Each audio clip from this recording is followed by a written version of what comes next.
Have y'all seen it? Oh wait. Have y'all seen it?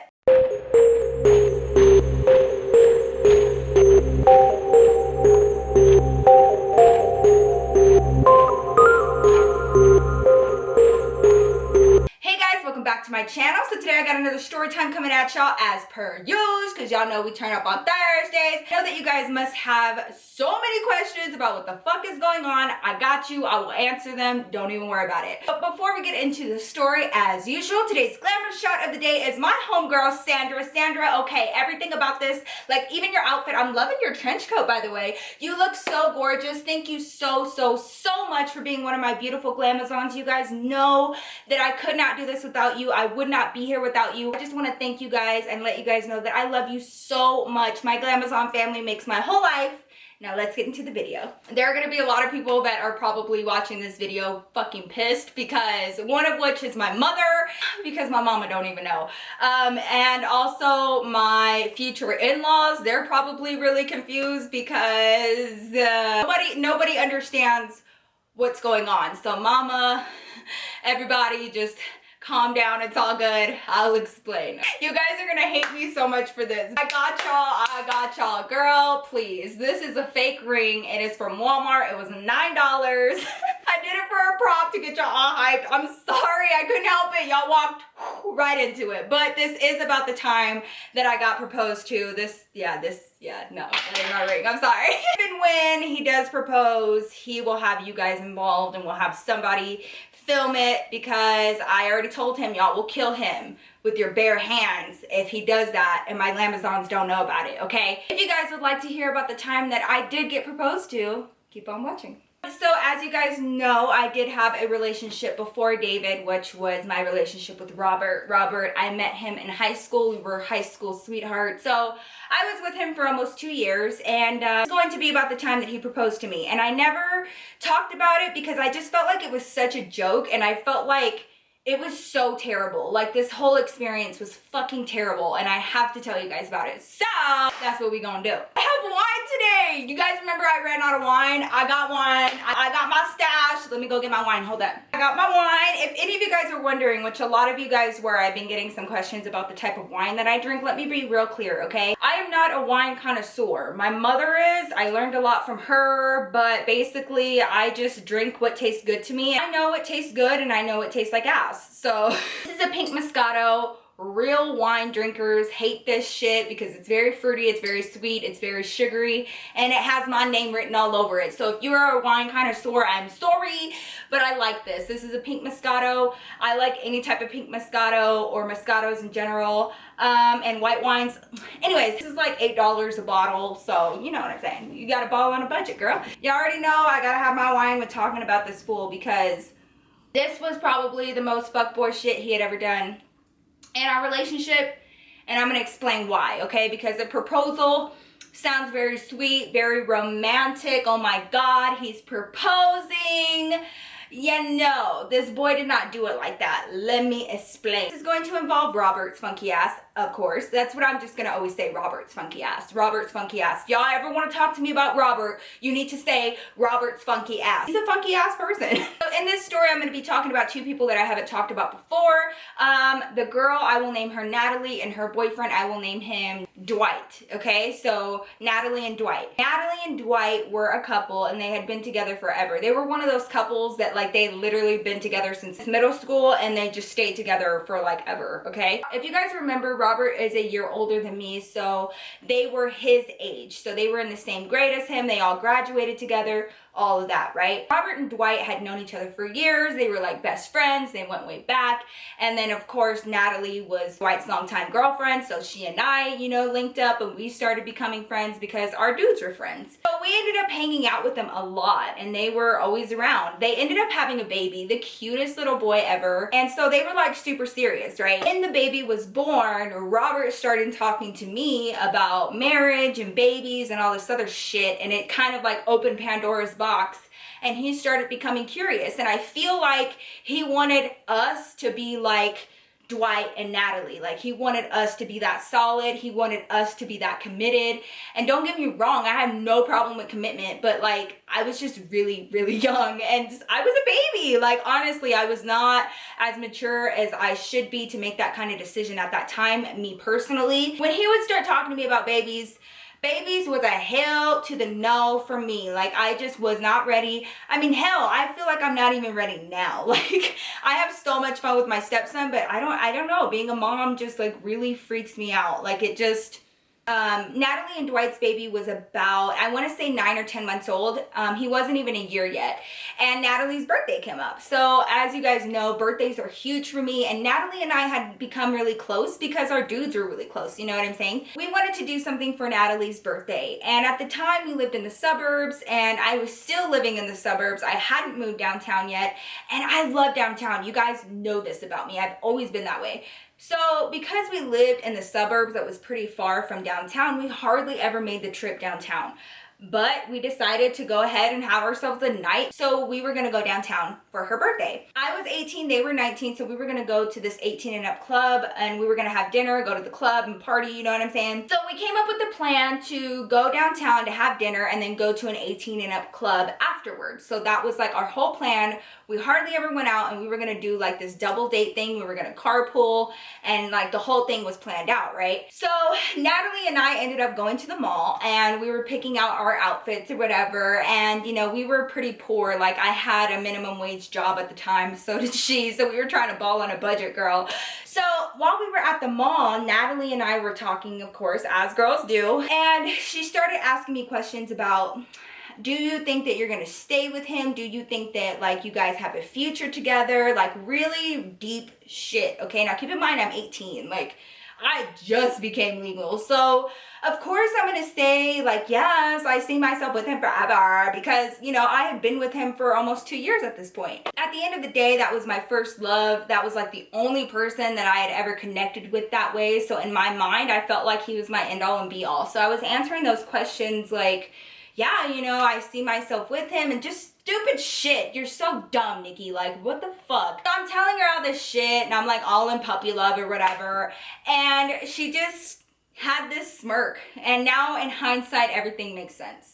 So that evening came around, I got all ready, all cute or whatever. Natalie did the same. We decided to meet at Robert's house, and Robert's older stepbrother, I gotta tell y'all about him, okay? Because he got a lot of drama going on too. I'm not even gonna lie, y'all, like he was fine as hell. He had green eyes and everything, girls. His stepbrother volunteered to be our DD and basically drive us around, right? So he was kind of like the fifth wheel, but he didn't mind. He was single, he loved talking to girls, so he just wanted to go out with us and go back on girls. We can call his stepbrother Josh. Josh was gonna be driving, and we all got in the car and we headed downtown. So we went to a sushi restaurant downtown. It was so good. It was one of those restaurants where they make the sushi right in front of you. It's fresh. And of course we weren't old enough to drink, so we pre-gamed at Robert's house. I'm not even gonna lie, I'm not gonna bullshit you guys. I don't condone or recommend you guys drinking before the age of 21. Don't be dumb like us. We did what we did. I'm not gonna sit here and lie to you guys and blow smoke up your ass and say that I never did, because I did. If you do that, please be safe and do not drive, okay? That is one thing that we did not fucks with. We had Josh drive, and Josh was not drinking at all whatsoever. Bible, I put that on everything, okay? Do not risk your life or the lives of your friends because you want to drink underage, okay? Here's what we did. Here's the ghetto-ness of it all, okay? Josh was old enough. He was 21 years old, like literally just turned 21. So he went to the liquor store. He got us 4 shooters of, I think it was like some type of vodka, but he got 4 shooters. I took 2 and Natalie took 2, and we stuffed it in our bras, okay? On the sides of our bras so that we could sneak it in into the club or whatever and just be ratchet and drink. God, we were so ghetto. Like, we had no class. So, you know, we put it in our bras, and now we're just walking around with 2 shooters in our bras at 18 years old. We're dumb. So I'm like taking selfies with Natalie, and the boys are doing what they're doing, and we're just having so much fucking fun. So we had parked in a parking garage, and if you guys know anything about the city, parking is so fucking expensive, but we were like not even worried about it. We had saved up for this. We were sparing no expense for Natalie's birthday, and we just wanted to do it up big. That was us doing it up big, is paying for parking. So we paid for parking, but the club was about 10 blocks away, and your girls had heels on, so So we were like, we're not fucking walking. We start thinking about it, and as we were like wrapping up our meal, I was like, are we walking over to the club? And Natalie was like, I think. She was like, oh fuck, like I didn't even think about that. I'm not trying to get blisters on my patas, okay? Like, I'm not about to be that ratchet girl that's walking on city streets with no shoes on. Like, that's when you really know that a girl is done. When she takes off her heels and starts walking down the streets of the city with no shoes on, it's because she don't give a fuck no more. She reached a whole other level of being drunk, okay? I leaned over to Robert and I was like, hey, is there any way that we can get like a taxi or like a cab just 10 blocks up? I'll pay for it. And he was like, no. And I was like, why? And he goes, because we already have a ride over there. And I said, are we gonna move the car? And he said, no. He was like, I'm telling you, we have a ride. Don't worry about it. And I was like,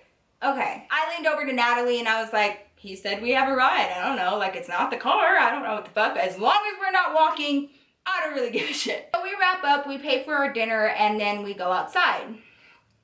Right outside the restaurant was a horse and carriage, and it was a white horse, and the carriage had like a bunch of twinkle lights on it. And I didn't think about it twice. Like, you always see horse and carriages downtown because they do that ride service where you can go on the horse and carriage and ride through the city. So I didn't really think much of it, honestly. I'm like, okay, where's our ride? Like, is it a taxi? Like, what is it? And Robert was like, no, this is your ride. And he pointed at the horse and carriage. And I was like, oh my God, did you guys get this for Natalie's birthday? He was like, yeah, we got it for Natalie's birthday. And I was like, holy shit, like you guys did it so big. I was like, girl, they got you horse and carriage. Like, this is so awesome. We all pile onto the horse and carriage. And the guy that was driving the little horse and carriage was like, well, you guys have a 15-minute ride, so I'll take you guys around a few blocks and then drop you off at your destination. So I was like, okay. He provided blankets for us. You know, we're like cuddled up and we're under these blankets and we're riding on this horse and carriage. And I could not believe it. I was like, damn, this is so nice. The whole time, you guys, I thought that Dwight put this all together for Natalie. Like, that was the only thing that made sense, right? So I'm like looking at Dwight like, oh, you're so sweet. Like, oh my God, you guys are so cute. Like, he got you a horse and carriage, girl. And for some reason, Natalie was just acting really weird. You know, like when a girl gets a horse and carriage, like usually that hits you in a really soft spot. And usually girls are like, oh my God, babe. But like, she didn't. And I should have seen that as like a red flag. But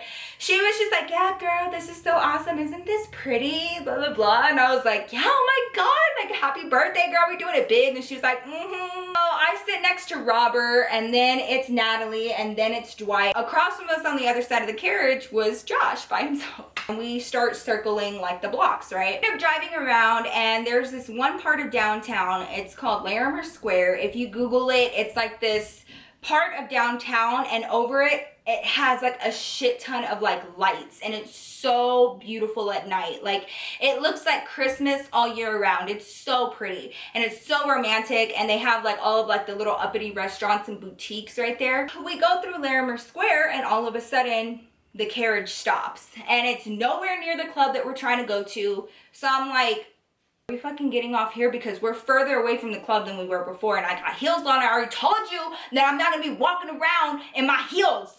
Y'all, my heart's beating just talking about this. I was like leaning up against Robert, like in the carriage, and I just feel him kind of like fidgeting and getting out from under me. And so he was about to stand up, and I was like, what the fuck? So I like looked at him like, what are you doing? Like, we're not getting off here. So he stands up, and we're still in the carriage, and we're still all sitting there, and I'm like looking up at him, and I'm like, what the fuck are you doing? I see him stand up. He starts reaching into his pocket. And while he's reaching into his pocket, he was like, Nikki, we've been together for a really long time, and you know how I feel about you. And like building up to the question. Y'all already know when you start hearing that kind of shit from your man, that's because he's about to pop a fucking question. So at that very moment, I felt panicky. I started panicking because in my heart, I just knew that I wasn't gonna say yes. Like I knew it. Like there was no way. I don't know what it was about this scenario. I don't know why. I feel like deep down, I felt like I knew that I didn't love him. Like I loved him, don't get me wrong. I loved him, but I wasn't in love with him. And I knew that. And I just wasn't ready to get married. I wasn't ready to get engaged. So I see him and he's like, Nikki, you know, we've been together for a while, and you know that I love you.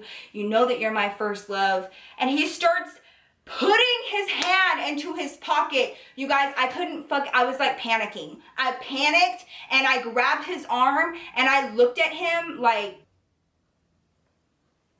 please don't fucking do this to me. Like, I don't want to embarrass you. I don't want to break your heart, and I don't want to deny your proposal in front of everybody here. I didn't want to like ruin everybody's mood, so like just please don't ask me. At this time, like he and I had been going through like a rocky stage, so like I just felt like he was trying to do that to like fix our relationship, and you can't do that. You can't just propose to somebody just because you're having issues in your relationship and expect it to fucking fix everything. Like, that's not how it works. So I felt like we were both not ready, and he was trying to force himself to be ready because he saw our friends moving on and like settling down and all that other shit, and it just was not for me. Okay, I was not about the business.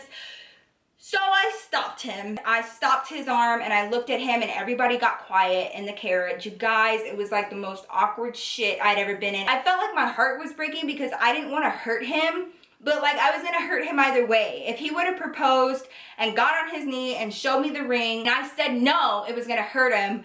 And so I didn't know which is worse, to stop you and not let you propose at all, or to fucking let you propose and do all of this shit and I say no. Like, which one's worse? I shit you guys not, like a full 30 seconds went by and he literally stared down at me because I'm still sitting there in the carriage and he's standing up in the middle of the carriage. If you guys have ever been in a carriage, there's a pretty decent amount of room in there. So he was like standing up and the carriage wasn't moving or anything. And he like stared down at me like, are you fucking kidding me? Like, are you serious? And I was like, I don't know what to say. Like, please just don't do it. Don't do it. Don't do this to me. Stop. I had him by his like wrist and I was like, no, don't do it.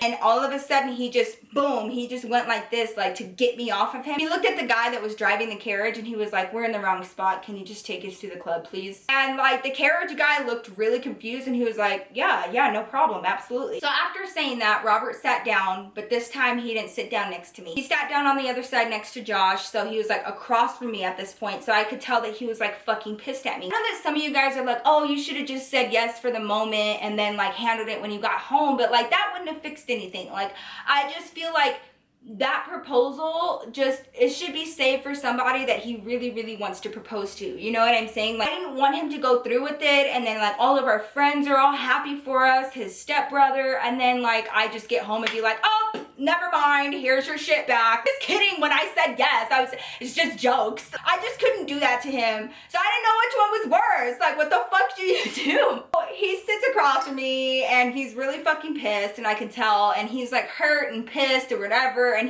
everybody's like all awkward, nobody's talking.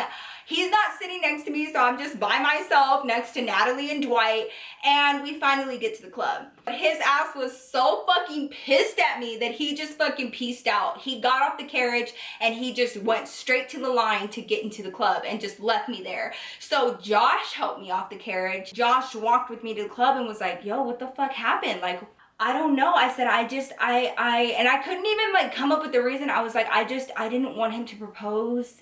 The whole time we're walking to the club and Robert's already in line, and then Dwight and Natalie went and stood next to him, and I'm talking to Josh, and Josh was like, you need to talk to him. Like, he's really hurt and he's really pissed. Like, you need to talk to him. And I was like, okay, like, I don't know what to say. I went over to Robert in the line, and we're in line for this club, and the line is fucking huge, so I knew that we had time to talk. And I went and stood next to him, even though he was fucking pissed at me, and he didn't want to talk to me, so I had to stand in front of him and be like, dude, I deserve a chance to speak. Like, honestly, if you're gonna be mad, you can be mad, but can I at least say what I need to say? And he was like, you don't need to say anything. Like, your actions told me everything. And he was just like really hurt. And I was like, I'm sorry. I was like, look, I'm 18, okay? I'm 18 years old. I haven't even gone to college yet. I was like, I just don't feel like you're doing this for the right reason. I said, do you really love me like that? And he just stood there and he was like, I feel like I do. And it almost seemed like he wasn't sure either. Like, when you really love somebody and you're proposing and you're just so sure about that shit, you're like, yes, I love you so much. I can't live without you. But we were both kids. You could tell that both of us were like, you don't feel the same. And I said, it's not that. I was like, I just don't feel like we're ready. I don't feel like we're ready as a couple to take that step. I said, and I just didn't want to embarrass you in front of your friends. And he was like, you don't think that that was embarrassing for me? And I was like, I'm sorry. I was like, I don't know what else to tell you. So I started getting like defensive and really irritated because I don't know what the fuck you expect me to do in this situation. Like, our relationship wasn't peachy keen and just fan-fucking-tastic where you feel like you can just propose to me and everything's gonna be all kosher and good. That's not what it was. I was like, you have to respect the way that I feel. Those are my feelings. I was like, and if I feel that I'm not ready, you should respect the fact that I'm willing to tell you that and be upfront with you and not waste your fucking time. All I could do was just sit there and stand in my truth and just be like, dude, I'm not fucking ready. Like, I'm not gonna sit here and be made to feel bad about how I feel. Like, that's just how I feel. I'm 18. Like, I haven't even started my life yet. Like, we don't know enough about each other to try to get married. Are you serious? Every gentleman knows that he needs to go to the parents of the girl to ask for their blessing, ask for their daughter's hand in marriage. He did not do that. And if I haven't told you guys this already, my mother despised Robert. Everything about him, she just hated him so much. She could see right through his bullshit from the moment she met him. She just already told me, I will never accept him. I don't like him. He's not the one for you.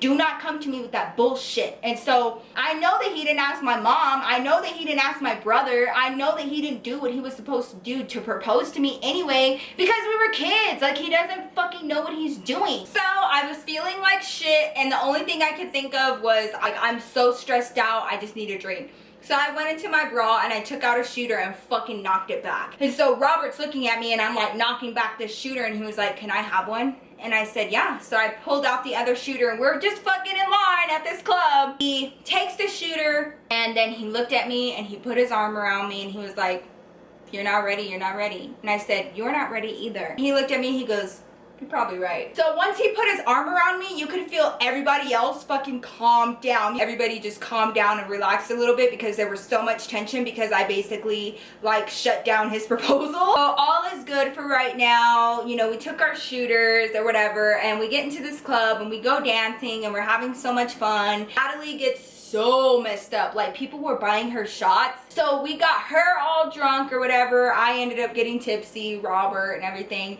Josh didn't drink at all. We ended up leaving the club, dropping Natalie and Dwight off at their house, and then I spent the night at Robert's. So I wake up the next day, like, I'm kind of hungover. Robert was like passed out on the floor next to the couch. So when Robert woke up, we decided to talk about it. And so we talked about it over breakfast. I wanted to talk to him a little bit about it and find out where he was coming from. Like, in his head, how did you think that this was gonna work out? I was like, did you really buy a ring for me? And he was like, no. And I was like, what do you mean? And he goes, it's my mom's old engagement ring. And I was like, what? And he was like, yeah, like, my mom's boyfriend 2 years back proposed to her and the engagement was called off and she ended up keeping the ring, so she gave me this ring so that I could propose to you.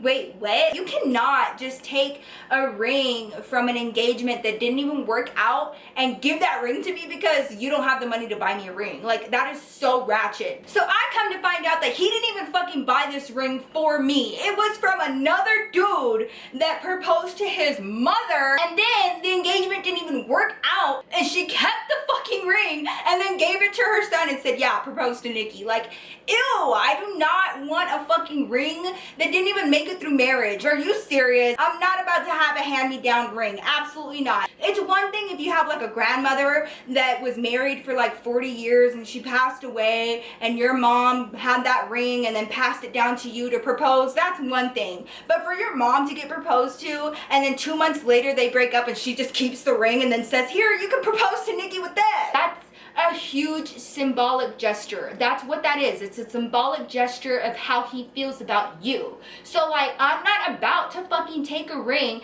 that you didn't work for, you didn't pay for, you didn't pick out. There was no thought put into it. Like, fuck that. Like, I'm not about to have a ring on my finger that you didn't even pick out. Are you serious? Shortly thereafter is when we ended up breaking up. And I'm pretty sure that this was one of the biggest things that made us break up. I have to tell you guys the events that happened and why I broke up with him. I know that he was cheating on me. I know it, I know it, I know it. I will have to tell you guys about that story. But yeah, that is the story about the time that I got proposed to. Your girl just didn't even allow it to happen. I hope you guys enjoyed this story. If you did, don't forget to give me a big thumbs up. It means the world to me. Also, don't forget to subscribe to my channel. It is free and you will be notified of all of my new videos, especially story times here on my channel every single Thursday. Also, you guys have been asking for like makeup tutorials, which is so weird and so funny, but I would love to do it. So let me know by giving this video a like or commenting down below if that's something that you're interested in seeing. So if you guys are interested in that, let me know down below. Also, don't forget to follow me on all of my social medias, including my Snapchat, Instagram, and Twitter. I will leave all of that information down below as well. All right, I love you guys. I will see you guys in my next video. Peace.